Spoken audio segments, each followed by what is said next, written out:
Good morning students.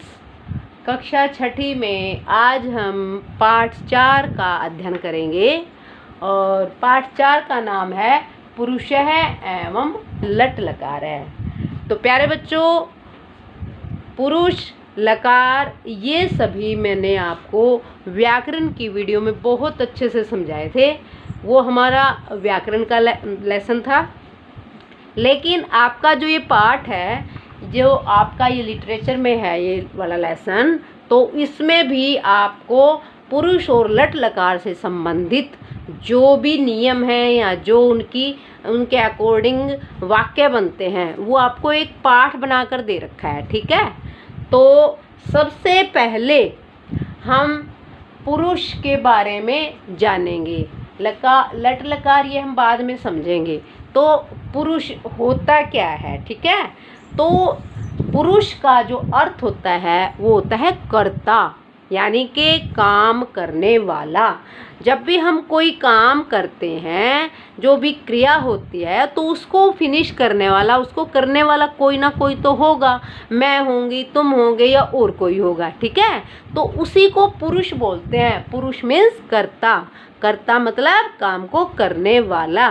जैसे आपको English में पर्सन पता होंगे, first person, second person, third person. ठीक है, उसी तरह हिंदी में पर्सन को पुरुष बोलते हैं, संस्कृत में पुरुष बोलते हैं। ठीक है, अब मैंने यहाँ एक प्रवाह चार्ट बनवा दिया है। ये बनवाया तो आपकी कॉपी में भी था, लेकिन फिर से आप देख लो बेटा। मैंने यहाँ प्रवाह चार्ट बनाया है कि पुरुष हैं जो वो 3 होते हैं। ठीक है, प्रथम पुरुष, मध्यम पुरुष और उत्तम पुरुष। अब इनसे क्या पता चले कि प्रथम पुरुष कौन सा होता है, मध्यम कौन सा होता है और उत्तम कौन सा होता है। तो सबसे पहले हम प्रथम पुरुष के बारे में बात करेंगे कि हमें कैसे पता चले कि ये प्रथम पुरुष का वर्ड है संस्कृत में, या उसकी क्रिया उसके अकॉर्डिंग लगेंगी किस तरह।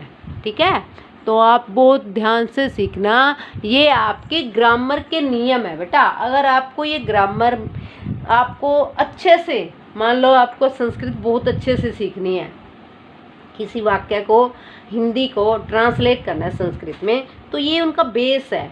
अगर ये आगे ना, आपको कुछ भी दे दो लिखने के लिए, आप हिंदी में संस्कृत में लिख सकते हो।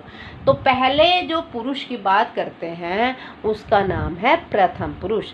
इसमें क्या होता है, इसमें वक्ता जिसके विषय में बात करे, वक्ता बोलने वाला जिसके विषय में भी किसी के बारे में बात करे, तो वो होता है प्रथम पुरुष। कैसे, मान लो मैं आपसे, या मान लो बात की जा रही है, मैंने पूछा कि राम कहाँ है। मैंने किसी स्टूडेंट से पूछा कि राम कहाँ है।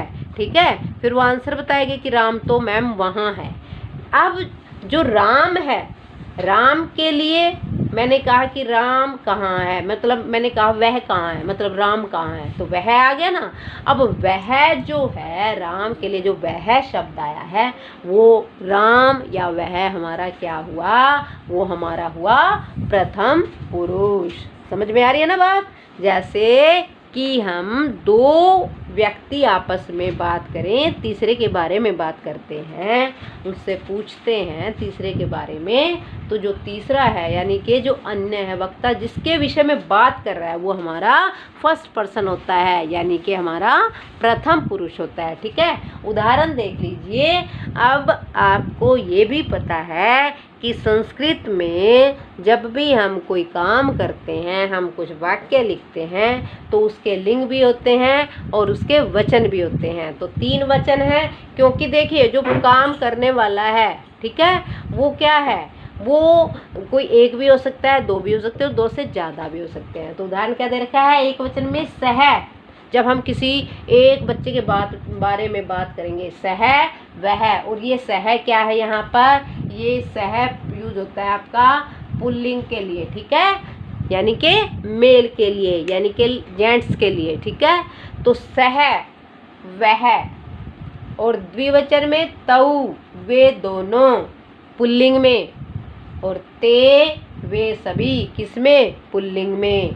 यानी कि एक वचन में यदि हम बात करते हैं किसी भी एक बंदे के लिए तो वहाँ पर और पुल्लिंग होना चाहिए वो, तब तो वर्ड आएगा क्या, सह।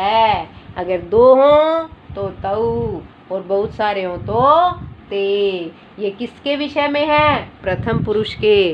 प्रथम पुरुष में अगर हम पुल्लिंग में बात करेंगे तो हमारे रूप कैसे चलेंगे, एक वचन में सह, द्विवचन में तऊ और बहुवचन में ते। अब उसी तरह जब मैं प्रथम पुरुष में ही किसी फीमेल यानी कि स्त्रीलिंग की बात करती हूँ तो उसके लिए वर्ड आता है अलग अलग। एक वचन में सा, देखो यहाँ भी अर्थ वह है, यहाँ भी वह है, कैसे पता चलेगा, डिफरेंस कैसे पता चलेगा, हमें संस्कृत के वर्डों से पता चलेगा। अगर मैं लड़की की बात करूँ कि वह कहाँ गई तो आप वहाँ सा लिखोगे ना कि सै, ठीक है, वो भी एक वचन में। अगर मैं यूँ कहूँगी कि दो लड़कियाँ कि वे दोनों कहाँ गई या वे दोनों पढ़ती हैं तो क्या हो जाएगा, द्विवचन में ते, ठीक। और फिर है बहुवचन में तहा। ये जो प्रथम पुरुष में पुल्लिंग और स्त्रीलिंग का डिफरेंस आता है, अलग अलग इनके एक वचन द्विवचन और बहुवचन में अलग अलग शब्द होते हैं, वर्ड होते हैं, वो सिर्फ प्रथम पुरुष में है बेटा। और मध्यम और उत्तम में हमारे लिए चाहे हमारा काम करने वाला स्त्रीलिंग हो, पुल्लिंग हो, नपुंसकलिंग हो, उनके लिए आपका कोई अलग से वर्ड नहीं है। ओनली सिर्फ किसमें, प्रथम पुरुष में डिफरेंस आता है, वो आपको याद रखना है, ठीक है। अब आइए बात करते हैं कि मध्यम पुरुष कौन सा होता है। मध्यम का अर्थ होता है वैसे तो बीच वाला, ठीक है, लेकिन यहाँ बीच वाला क्या, वक्ता जिससे बात करे, यानी कि एट प्रेजेंट वक्ता बोलने वाला जिसके साथ बात कर रहा वो होता है मध्यम पुरुष। उदाहरण है त्वम, त्वम, मैं यूँ कहूँ बच्चे बैठे हैं तो मैं बोलूँ तुम पढ़ो, मैंने किसी एक बच्चे को कहा बेटा तुम पढ़ो, बेटा आप पढ़ो, तो एक ही बच्चे को बोला ना। तो मध्यम पुरुष में जब वक्ता बिल्कुल सामने बात कर रहा है, अगर एक वचन के लिए कर रहा है तो वर्ड आएगा त्वम, मतलब तुम। द्विवचन में अगर दो बच्चे हैं, मैं यूँ कहूँ तुम दोनों पढ़ो, तुम दोनों जाओ, तो क्या आएगा, युवाम, मतलब तुम दोनों। और बहुवचन में यूयम, मतलब तुम सभी। तो इसमें बेटा पुल्लिंग और स्त्रीलिंग के लिए कोई अलग से आपके शब्द नहीं है, ठीक है। वही पुल्लिंग के लिए वह स्त्रीलिंग के लिए, सिर्फ हमारी प्रथम पुरुष में थोड़ा डिफरेंस आता है। अब आता है उत्तम पुरुष। अब उत्तम पुरुष का मतलब क्या होता है, जिसमें वक्ता स्वयं अपने लिए जो वर्ड यूज करे, ठीक है। जैसे एक वचन में अहम, मैं के लिए क्या आ जाएगा, अहम। और जो अहम वर्ड है वो कौन से पुरुष का है, उत्तम का। और फिर है द्विवचन में आवाम, हम दोनों। और बहुवचन में वयम, हम सभी। तो बेटा आपको विद हिंदी और संस्कृत के साथ आपको ये प्रवाह चार्ट याद होगा तो आप इजीली आप ट्रांसलेशन यानी कि अनुवाद कर सकते हो। अनुवाद मीन्स आप संस्कृत बना सकते हो और ये बिल्कुल आपकी मैथ की तरह हैं। जैसे 2 2 जा 4 होता है ना, तो आप अगर 2 2 जा 8 लिखोगे गलत हो जाएगा। इसी तरह आप युवाम की जगह आप वे दोनों लिख दोगे तो गलत हो जाएगा। युवाम का तुम दोनों है तो तुम दोनों ही है, वे दोनों नहीं होगा।